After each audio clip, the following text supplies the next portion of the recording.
आज के ई ब्लॉग में तोहनी सबन के स्वागत बा। व्हाट्सएप के न्यू अपडेट लेके आ गइल बा। पुरानन फोटन के नया करे के खातिर व्हाट्सएप पे जाए, मेटा ऐप खोली, कोई भी ऐसन फोटो सेलेक्ट करी जौना के आपके चेंज करे के बा।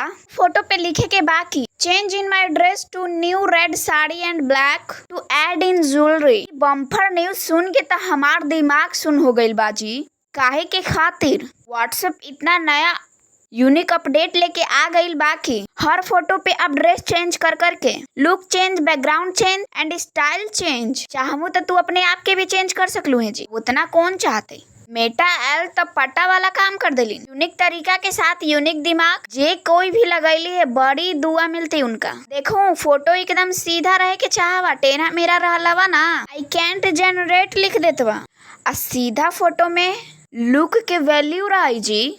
अब चेहरा छुपा के आ चेहरा हटा के पिक लिहल बंद कर दी। सीधा साधा फटा फुटा कैसनो कपड़ा में हिंची, ड्रेस के साथे लुक के साथे बैकग्राउंड ऑल चेंज करी। ई किड्स फोटो तो हमें बहुत अच्छा लगे। एक दूगो फोटो ना जी, 10-10 गो फोटो हम ट्राई कैलुआ है, या तू ट्राई